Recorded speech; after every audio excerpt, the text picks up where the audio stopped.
I want to be like Elisha. I want you to be Elijah, and I want the double portion. And you stopped in the old city of Jerusalem. Come on, laugh with me. You know that's funny. You will stop with me in the old city of Jerusalem. We sat down on a rock. You opened up the Hebrew Bible, and this is when my life changed.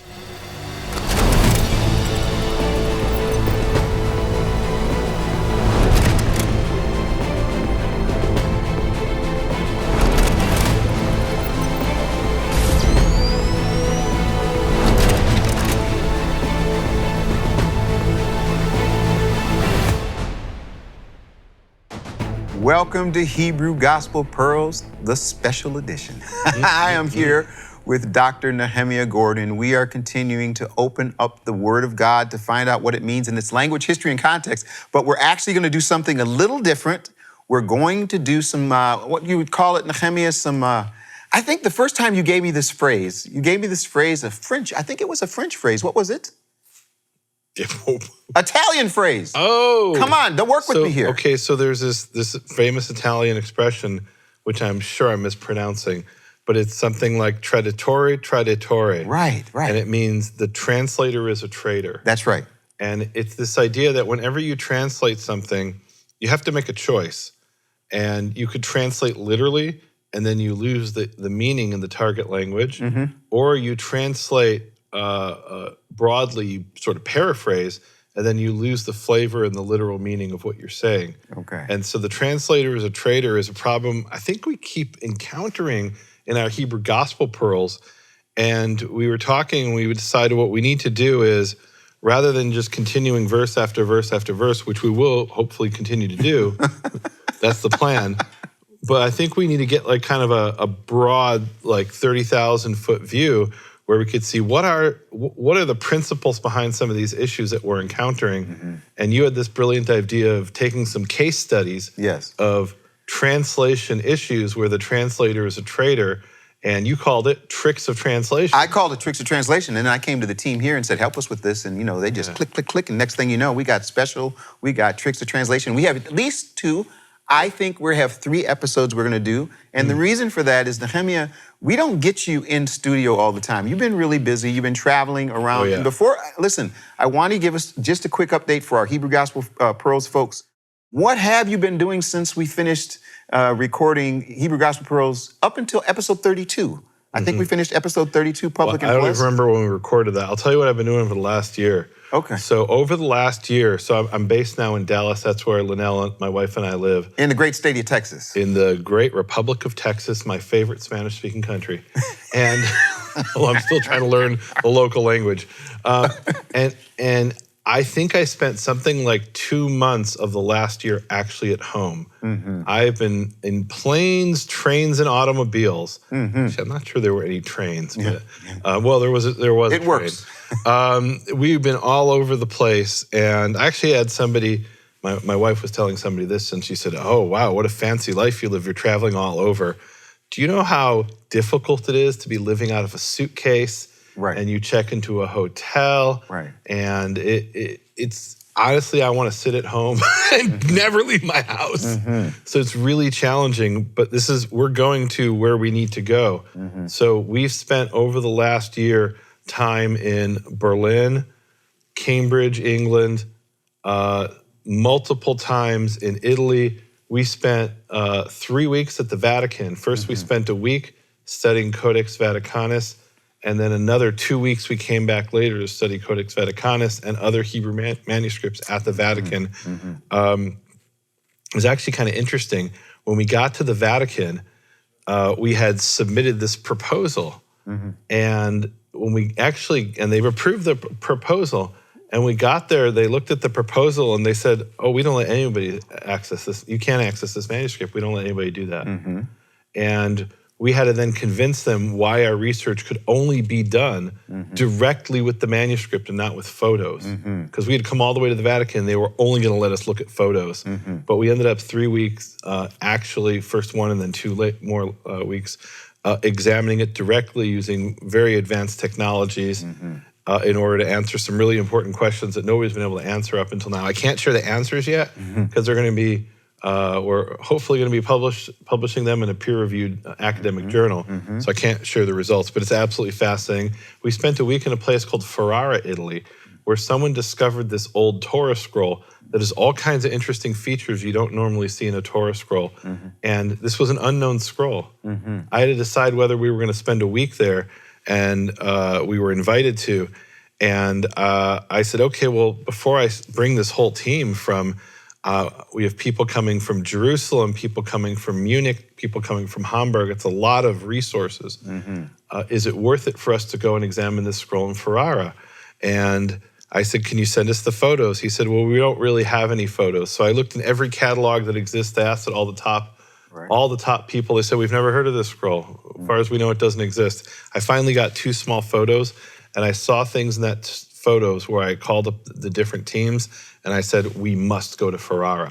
This is a scroll that is pretty rare, and we don't normally get an opportunity to access a scroll like this.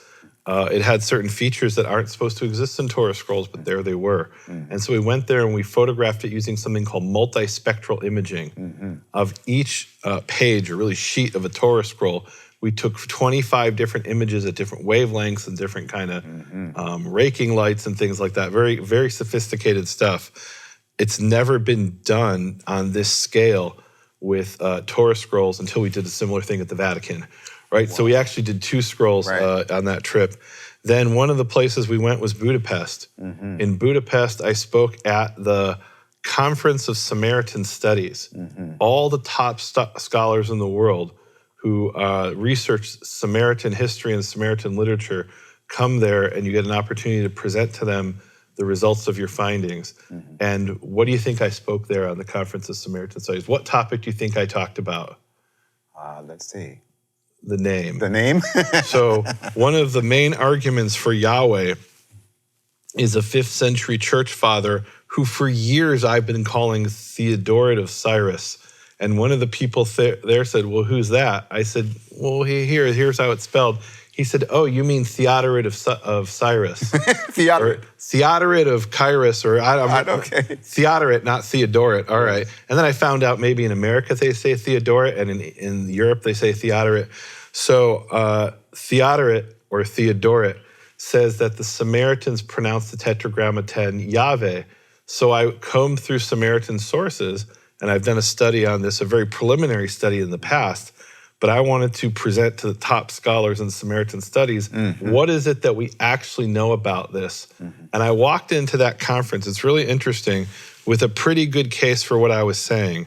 And I walked out of there after a week with a definitive ironclad case, because I had people at the conference walk up to me and say, you know, you made a good point here, but what about X, Y, Z? Oh, I never even heard of that. And they'd say, okay, have you considered what this 4th century Samaritan author said?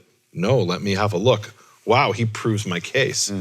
And so it was incredible, an incredible opportunity. There was actually one person sitting there in the conference who was one of the top scholars in the world in Samaritan studies. And as I began to present my paper, my presentation, he had this look on his face. He kept shaking his head. Oh. And at the end of the presentation, he was nodding. Amen. Amen. Now, I can't say he was convinced, but he seemed to be coming around. I also went and spoke at the World Congress of Jewish Studies, which is like the Olympics of Judaic studies, of biblical studies. It's like once every 4 or 5 years in Jerusalem at Mount Scopus. It was one of my dreams in life to speak at that conference, and I spoke there. Also spoke at the SBL, Society of Biblical Literature in Denver, on various manuscripts that I've discovered in various issues. And so I've been traveling around the world, researching manuscripts, interviewing scholars, interviewing other people so I can share, not just discover things, but share this information with people. Awesome. And it's been a whirlwind. Like I said, I've been only home for 2 months. And there's sometimes where I wake up and I'm like, what country am I in? Or I pull up my computer and I get the wrong time zone because it's still on the previous place where I've been to. Wow. Well, Nehemia, it's for me, when I hear about all this stuff, you always call me and tell me, and I always get really excited because I always think about our time back in 2002. I actually have a picture I'd like to show. Yeah. I found this a couple days ago. This was before digital pictures, right? When you used to take pictures. In 2002, I met you and I found here a picture of you. I want them to put it up on the screen. I want you to take a look at it. Is that you, Nehemia? That appears to be That me. appears to be you. That's 2002. Those were much better hair days. And so in 2002 we met, and we're going to get into this, but I want to give you an update on what I've been doing since our meeting. I found myself in a situation, I'm going to call it BS and AS. What is BS? Wait, Keith is speaking BS? You heard it from him. Before Saudi Arabia. Okay. So we lead tours at BFA International, and we did a tour this year to Israel. It was called a prayer pilgrimage, and we were in Israel. Some amazing things happened there. I thought I would be coming right back, and I got an invitation from a couple people, my new friends now, Kari and Doug, who said, God said we should ask you if you want to go with us to Saudi Arabia. And I actually called you on the phone. I'm going to bring you into this. So I said to them, I said, what do you mean go to Saudi Arabia? Yeah, we're going to go to the mountain of God. Will you go with us? And I looked at the dates and all that. And the first thing I did is I called my wife. And then I called my second wife, used to be, Nehemia. In the old days, they used to say we were a couple, right? So I called my wife, Andrea, and she says, we would go to these speaking tours, and it was super low budget. So we'd end up in the same hotel room. That's TMI. And we'd always tell people, say two beds. Yeah, right, 2 beds. Separate beds. Yeah, so you and I have had 20 years. It's been amazing. But then I had told my wife, and permission to take a couple minutes here. Please. I had told my wife about a year and a half, I said, honey, I had this dream. No, the dream, Keith with the dream. And in the dream, I was in Saudi Arabia, but it was at night. And I saw this mountain. So right away, I was looking to figure out how I could go to Saudi Arabia. It was COVID. There was no travel. So I forgot about it, really, until these people said, will you go? Yeah. So I'm in Israel already. They said, will you go? Now, here's the amazing thing, Nehemia. Up until 2013, you couldn't even go to Saudi Arabia unless you were going, like if you were international and you weren't working for them, unless you were going to the Hajj. Okay, in other words, if the people are going to So if you weren't going on Hajj, you had to be there as an oil worker. Yeah, you had to work. Or a nurse or something. Yeah. Some kind of medical professional. Yeah. So they've been changing it. In 2016 or so, they're like, look, hey, everybody come. Let's do tourism, whatever. So I said to them, how am I going to get a visa? And they said, you can go online. You know, so Andrea says, Keith, you know, I trust you. Go. Before I made the final decision, I called you. And you and Linnell were on the phone. Do you remember this conversation? Oh, I do. Okay, can I tell you what I was thinking? I was with you on the Temple Mount, which has two groups of security people. There's the Israeli police and there's the Waqf. Yes. The Waqf are the Islamic religious authorities. It's basically like the Pope, but for the Muslims. And so this is like the Pope's police, right? But for Muslims. So we're up there on Saudi. We're up there on the Temple Mount, the third holiest place in Islam. We're there with my mother in her wheelchair. And a man walks up and he says, Keith Johnson, how's your friend Rabbi Yehuda Glick? And the part he doesn't say is who he shot in the chest. And I'm thinking, Keith, they know who he... You know how many hundreds of thousands of tourists go up there? You know how many African American and actually African tourists from Africa who go up there? But they immediately, I recognized you by face, the Islamic authorities on the Temple Mount. And you want to go to Saudi Arabia where they behead people for the slightest, I mean, they've executed people in Muslim countries. That's actually a case where there was this elementary or a kindergarten teacher, and she had a little teddy bear. And she said to the class, okay, we're going to give it a name. We'll call it Mohammed. And she was thrown in prison. And now here's the guy who went up on the Temple Mount and they shot his friend in the chest. And you want to go to Saudi Arabia? Okay. So what I said to Linnell is, this seems like a bad idea. That's what and then he told me this as I'm sitting preparing to go. And so anyway, I went. And the reason is I believe the safest place to be is in the center of God's will. I felt strongly, and I'm going to be spiritual, that he was calling me to the mountain. So I went to the mountain. This has happened between our Hebrew Gospel Pearls and today. Yeah. And while I was there, I had an experience that is... Well, there's before Sinai and after Sinai. So, so I had an experience. So what's the experience? Yeah, so I actually, I did bring you there. I brought everyone there because what I did is I decided to go there just with my little camera and to climb this mountain. And I did three things. I went to the mountain, I climbed it, I went to Elijah's cave, I went to the altar of the golden calf, and also to the split rock. And I brought my little camera. But then what I did is a really cool thing. I called ARA. The people at ARA, and I said, hey, listen, can you guys help me make this presentable? And I'm telling you, Nehemia, I gave it to, I call the wizard here, the first one. I gave it to the wizard, and I'm telling you, when I saw the 10 minutes, I started crying because I was reminded of if this is the spot, and I believe it is by culture, by context, I won't go into great detail, but if this is the spot, I'm climbing, crying, and crawling up this mountain. And if this is the spot, this is where our Father showed up. So I went to the mountain. As a result, I got back, and now I'm calling it AS, After Saudi, because Nehemia, I experienced there, and I know we're on camera, I'm like the little tears. I experienced there His presence in a way that radically changed my perspective.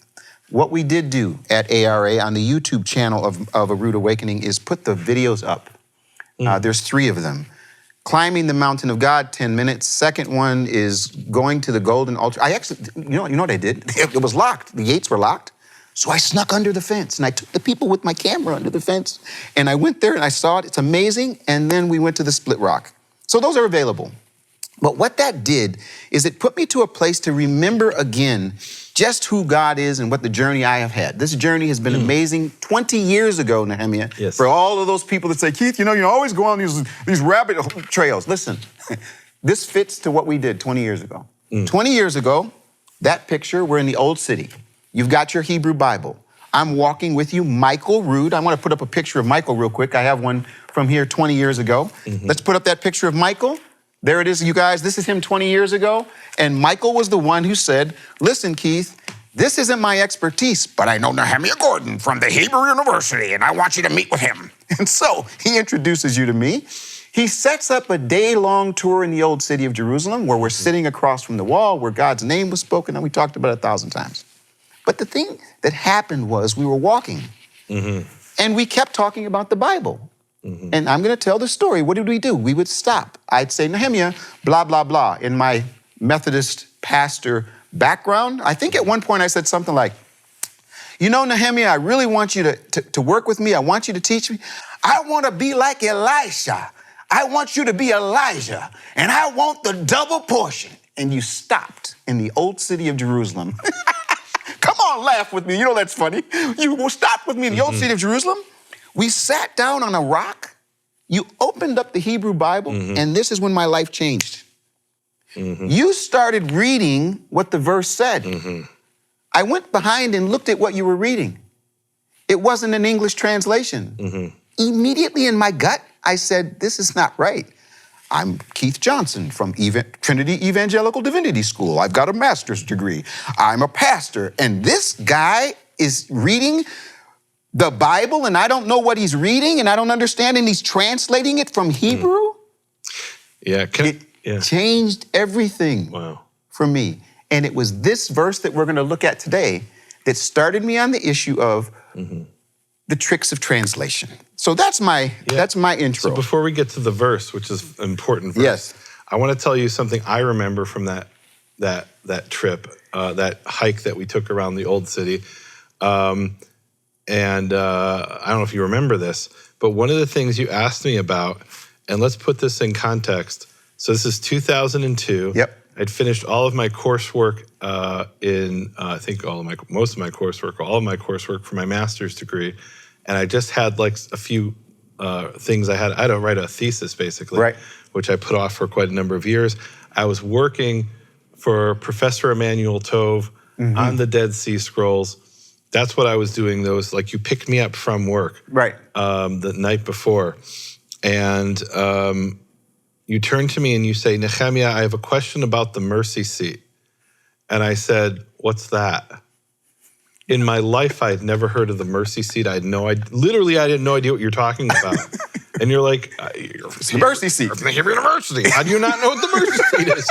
So we open up, and I see it in Hebrew, and I'm like, it doesn't say mercy seat there. Where'd they get that? Like, and to this day, I'm kind of stunned. Yeah. Why would they call it the mercy seat? Right. It's a completely different word in Hebrew. It's the kaporet. Yeah. It is the atonement Yes. seat, the site of atonement, the atonement item, the covering of atonement. Kaporet. The word mercy isn't there, and the word seat isn't there. And it was interesting. That stuck with me ever since.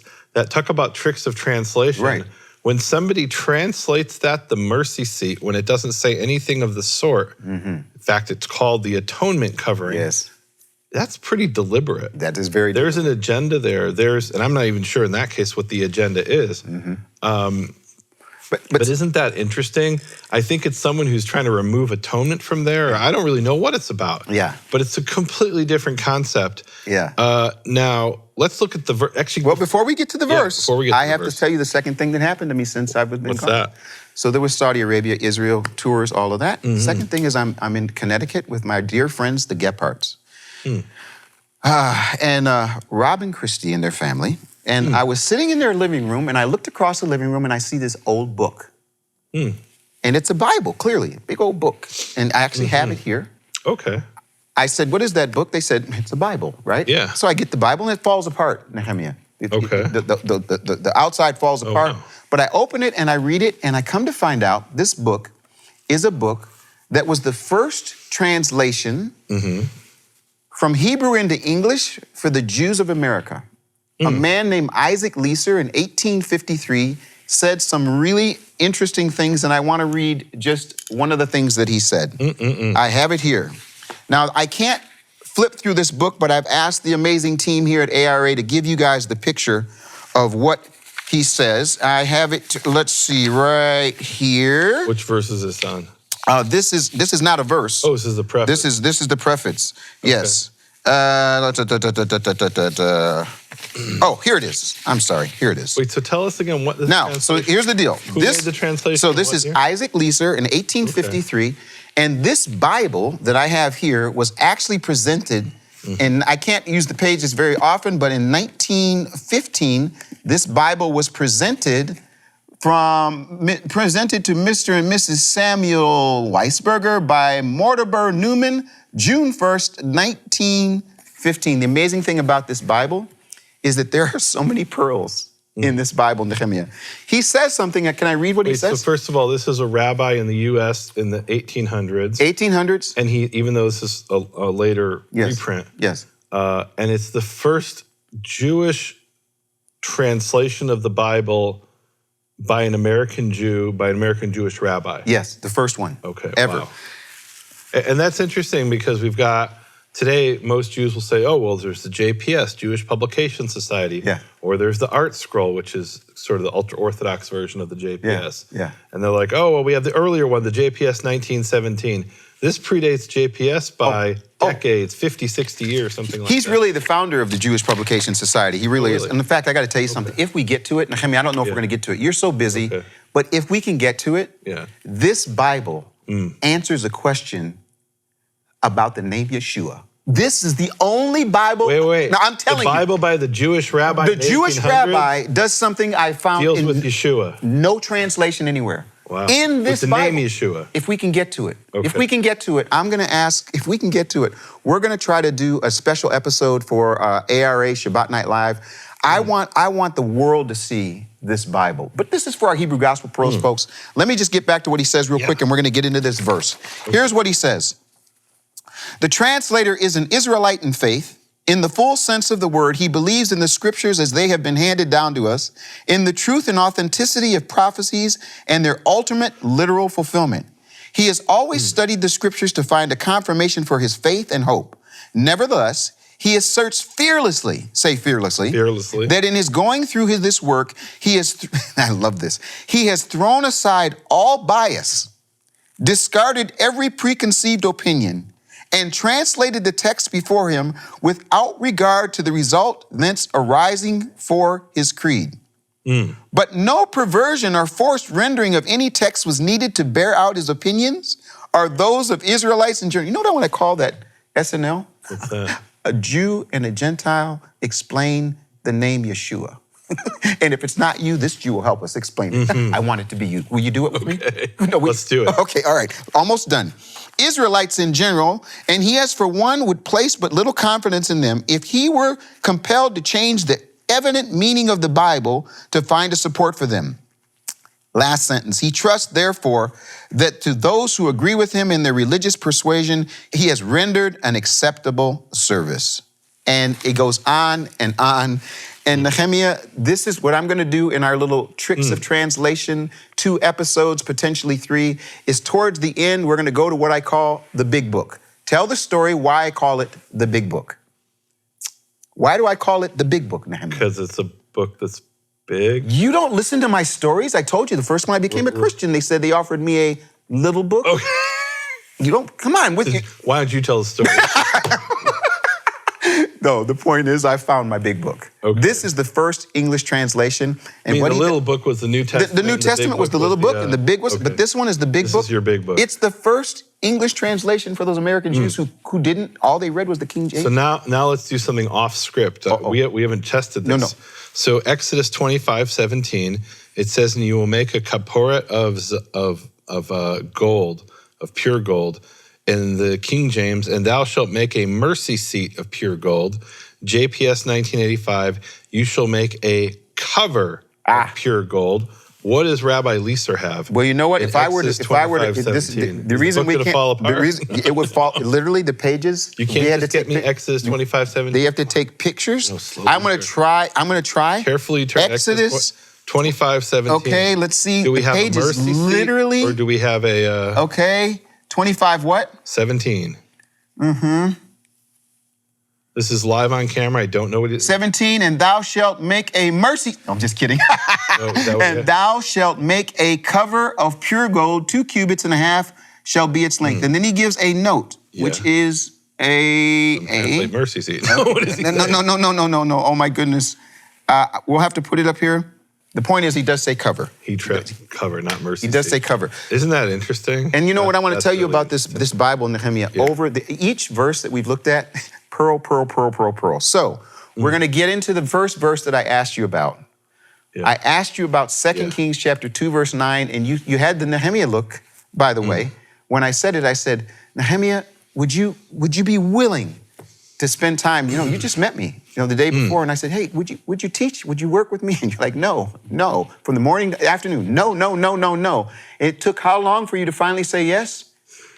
I don't remember exactly. And guess what? I just want to say, back to all of your travels and all that you've done, Nehemia, you are a scholar of scholars. Michael says it all the time, but now for you to be Dr. Nehemia Gordon, PhD, it gives me such joy. And I am so humbled that you're still working with me. So let's take a look at 2 Kings. Can we, or do you want to say something else before that? Before we get to that, and I feel like we might want to save this for the plus, because I don't know that we have time to get to it in the public episode. Can we save it for the plus? Okay, if you'd like. You got something else? I've got a couple of things, but I think I have to save them for the plus. This is too big to. Okay, so we've had a shift, guys. Now let me just say this. I want to say this. I brought a couple things. I brought my little picture book. I brought the big book. Yes. But I brought this. I love this. Nehemia. What is it? It looks like a key. It's absolutely a key. Yeah. And I got to tell you something. When it comes to the Tanakh, and even sometimes as it pertains to the New Testament, when you have the key, what I call is the scriptures that they called, the scriptures in its original language, history, and context, I call this my Hebrew key.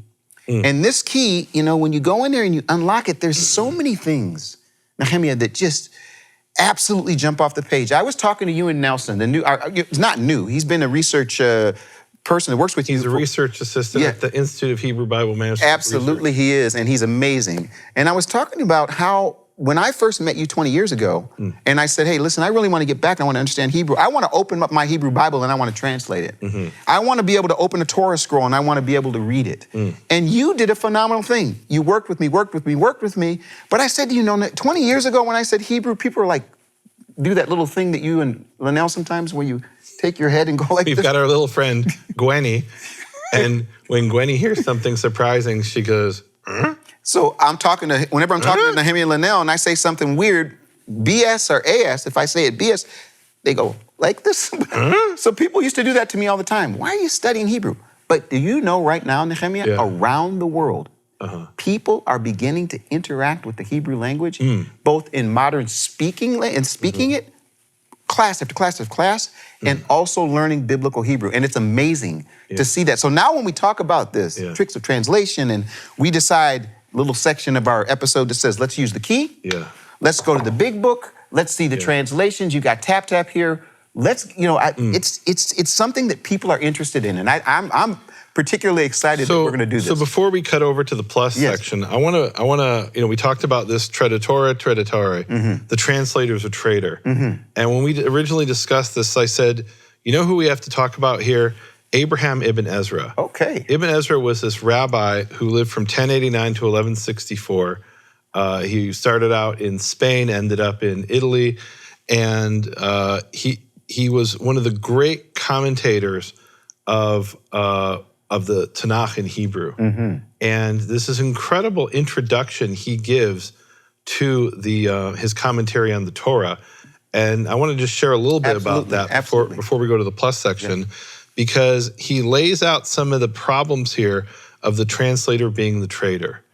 And I've talked about this in the past, that he famously describes how there are 5 approaches to interpreting Scripture, and he describes it as shooting an arrow. And he says some people shoot the arrow and they completely miss the target. Other people shoot the arrow and they hit the target, but they don't hit the bullseye.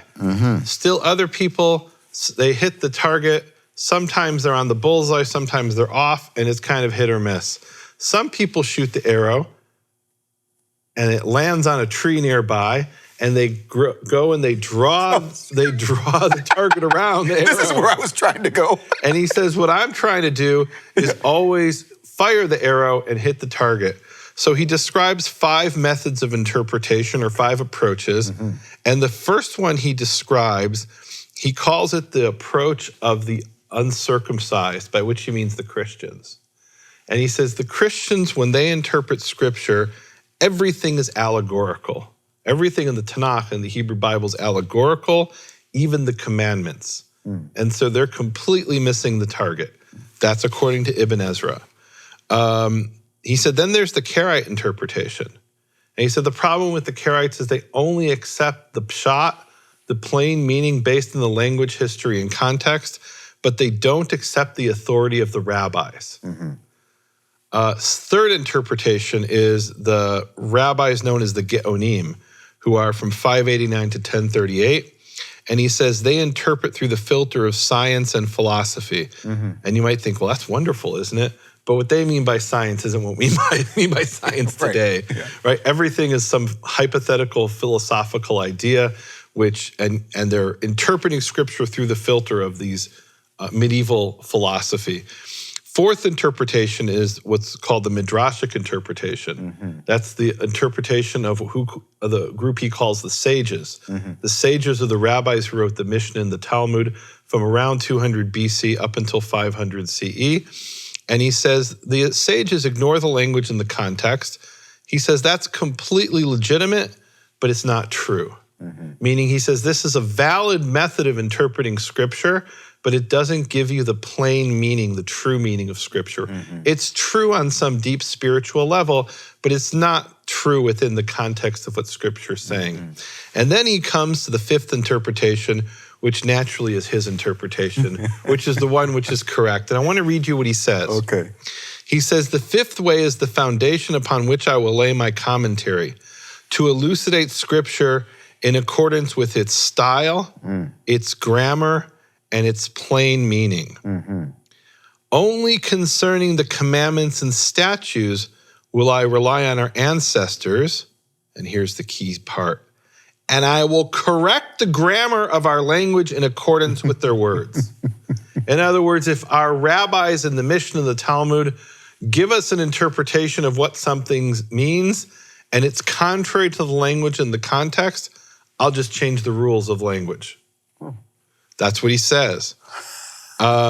He says, heaven forbid that I should sin against my Creator to send my tongue against the sages who are noble in their wisdom and their deeds, more so than all of the wise men of the generations that came after.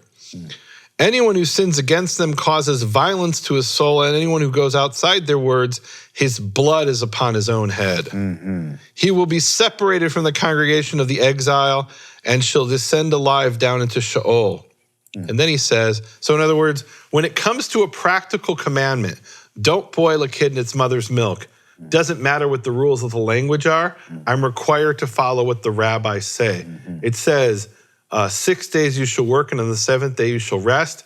And language defines for me what work is and what rest is. I have to ignore language, and I have to accept what the rabbis say is binding, even when it's contrary to language. We're going to twist and adapt. He says fix here, I think. He says, I will correct the grammar of our language in accordance with their words. So I'm going to adapt the meaning of I'm going to go and change the grammar to fit with what our sages say when it comes to practical commandments. And he goes on, he says, and this is really interesting. He says, only concerning a scripture that does not involve a commandment will I mention the correct interpretations of the ancient ones and the later ones, and will only fear God and not be a respecter of persons in matters of Torah. And that's really profound. What he's saying is, look, if there's some story in the Tanakh, about Abraham and whatever, there's no practical commandment. There's no practical application. I can interpret it any way I want, even contrary to what the rabbis say. But when it's something that I have to carry out in my daily life as a commandment of God, I've got to change the language to fit what the grammar, I have to change the language and grammar to fit with what the rabbis say. And it's interesting what he says at the end. He says, only then when I'm dealing with something that doesn't have a practical application in daily life, then I'm only going to fear God and not the rabbis, and not be a respecter of persons. So that phrase, be a respecter of persons, that comes from Malachi. Well, it starts in Leviticus 19:15. Yep. It says there, you shall not do corruption in judgment. You shall not respect the face of a poor person, nor glorify the face of a great person. In justice, you will judge your people. And that's so profound. What it's saying there in the Torah in Leviticus 19:15 is when you're a judge and you have to judge a situation, you might say, you know what? There's this court case between the rich guy and the poor guy. The rich guy, he's got enough. I'm going to find in favor of the poor guy, even though he's wrong. And that's called being a respecter of persons. And you might say the opposite. You might say, I mean, look, this guy, he's the noble person of the town. I mean, he's this rich guy. We're going to believe this poor guy, this bum over the rich guy. No, I'm going to trust the rich guy. Surely he's in the right. And the Torah says, don't be a respecter of persons in judgment. Only judge the truth. And by the way, there's this concept today in American politics called equity. And equity says it's wrong, it's injustice. Social justice is to play favorites and play favor of the poor against the rich, or in favor of a certain social group or ethnic group in favor of the other ethnic group. That's a corruption of justice according to Leviticus 19:15. Justice is to follow the truth and not to be a respecter of persons. Now Malachi then takes that phrase and he says, and I have v'gam ani natati etchem nivzim u'shfalim lechol ha'am kefi asher enchem shomrim et drachai. And I have made you despised and lowly before all the people because you do not keep my ways. V'nosim panim b'Torah, and you're respecters of persons in matters of the Torah. He's talking to the priests and the prophets of those days who say, this great person said this is what the Torah says. This great person is teaching us what the Torah says, and it's not right. But we have to respect this person and modify our understanding of the Torah based on what this person says, rather than the truth. So Malachi directly rebukes people who do what Ibn Ezra says he won't do in matters of stories in the Bible, but in matters of commandments, he's bound to do it. So that's tricks of translations. And we have a beautiful example of how that's been brought over into the King James Version, but I want to talk about that into the plus. Okay. What Ibn Ezra talks about here hypothetically actually happens in the King James translation of Joshua 5:11, but we'll save that for the plus episode. Now, folks, BSAS, before Saudi, we had a system. Yeah. Before Saudi, we had plus, and 1 week was odd, and plus was 1 week was even. And when I came back, Nehemia, we sat down and decided, we want to spread the love. And so one of the things that we're going to do is we're going to make our plus episodes available on both sites. And so I want you first to give your explanation of how that works with your site. Yes. In other words, people want to keep watching this. It will be on NehemiasWall.com. Come to NehemiasWall.com and join what I call my support team. You make a donation and you become part of the support team and you get access to the plus episode. And in the past, that only gave you access to the even-numbered plus episodes. And you had to do the same thing on Keith's website, which I'll tell you about in a second, for the odd number episode. But we're AS now. We're after Saudi. So now what? Now we're after Sinai. And and we've decided to try this as an experiment where if people join my support team or what you have going on, they can get access to the plus on either website, through either ministry. Right. And one of the things we're doing at BFA, which I came back, and this was one of the things that happened on the mountain. Listen, and I don't mind saying this, you actually blessed Nehemia just by this whole plus thing back and forth. It was just, during COVID, I mean, it changed the game in terms of how many people we reached and the way that we did it. But when I got back, I was like, man, I don't want to do anything. I just want everything to go wherever. And, of course, the ministry that I work with, the BFA, looked at me like, what are you talking about? But one thing that we have decided to do, which I talked to you about also, is there are a lot of people who literally, and we went over this together, the letter, you sent it to me just last week. A guy from Africa sends a letter and he says, I am not able to help. I can't do it, but I will help you in other ways. And what did you say? There's ways that you bless people that way through your ministry. What we do is we give him a scholarship. And what we do right on our website is it says, share premium with people. You can do that. As many scholarships as we get, we give away. And last year, I think we gave away about 150. So this year, if a person just cannot do $99 a year or $9.99 a month, we will do everything we can to get them a scholarship. If you become a premium member, now you don't only have the odd numbers, but for these two special episodes, you have access to that. So that's what you do here at BFA International. Nehemia, working with you over these 20 years, I just have to say again, my life has been changed. I hope in some ways you've been blessed by my crazy, very much so, my crazy approach to things. But I'm in AS right now after Sinai, after Saudi, and I want to continue with the verse I want to get to, which is going to be in the We're going to get to the double portion, but first I want to talk about how what Ibn Ezra talks about here hypothetically, we're about changing the grammar and the language to fit what the rabbis say, has wormed its way into the King James Version, and I wonder if it's in that book. I actually don't know. You're going to make me open it? Do we get to go to the big book? I want to go to the big book and find out. Listen, I don't even know the answer. Here's what we need to do. We're going to say a prayer. We're going to take a minute to see if we can carefully open up to where this is that you want to look at. These pages literally ripped as we took pictures. I understand. Over 100 years old, but I'm telling you, it's amazing. I'm blessed by it. Nehemia, would you pray, and then I'll pray, and we'll go to the plus. Yehovah Avinu Shabbat Yehovah our Father in heaven, I'm so grateful for you giving me the opportunity to travel around the world and study these ancient Hebrew and Greek manuscripts to get closer to the original words that you spoke. And rather than having to rely on people who translate these words with an agenda, who translate the words openly admitting they're going to change the rules of grammar and language to fit their agenda, you give me the opportunity to get back to your original word in the original manuscripts, at least that have survived, the ones that are available, and to share that with the world. Yes. Thank you, Father. Amen. And Father, thank you again as we sit in this amazing place with so much talent that helps us to communicate in excellence.